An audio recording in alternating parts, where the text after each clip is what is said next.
রাষ্ট্রীয় সম্পদ যেটা, এটা না আওয়ামী লীগের সম্পদ, না বিএনপির সম্পদ, না অন্য কোনো দলের সম্পদ।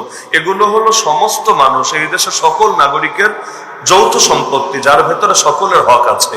সুতরাং কেউ যদি রাষ্ট্রীয় সম্পদও মেরে দেয়, যেমন গণভবন দখলের পরে হলো, বিভিন্ন সময়ে হলো, এখন আপনি মেরে দিলেন একটা ক্ষোভের প্রকাশ হিসাবে যে আমি ওই মহিলারে অপছন্দ করি, সুতরাং তার জিনিস আমি মেরে দিলাম।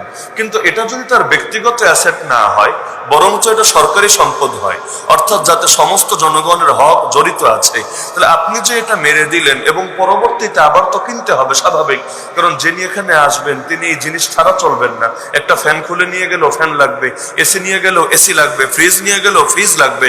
এই টাকাটা আসবে কোত্থেকে? এই টাকাটা এমন না ওই আসমান থেকে কেউ এসে দিয়ে যাবে, জমিন ফাঁক হয়ে টাকা অঢৌট হয়ে আসবে, বরং এগুলো এই গরিব মানুষের রক্তকে পানি করা যে সম্পদ, সেখানে যে করগুলো নিচ্ছে সরকার, ওই করের টাকা থেকেই আবার পুনরায় কিনা হবে। যদি এটা না কিনতো, করের টাকাটা হয়তো ভিন্ন কোনো খাতে ব্যয় হতে পারতো, যার দ্বারা এই জনগণের আরেকটু উপকার হতো। তাহলে আপনি ভাবছেন যে অমুক মহিলার উপরে রাগ ঝাড়ছেন, কিন্তু এর দ্বারা কতগুলো মানুষ, একজন দুইজনের হক হলে নয়তো মাফ চেয়ে নেওয়া যায়, স্বাভাবিক ব্যাপার। কিন্তু যদি এমন হয় সকলের হক জড়িয়ে গেছে, কয়জনের থেকে মাফ চাইবেন, কয়জনের থেকে ক্ষমা নিবেন?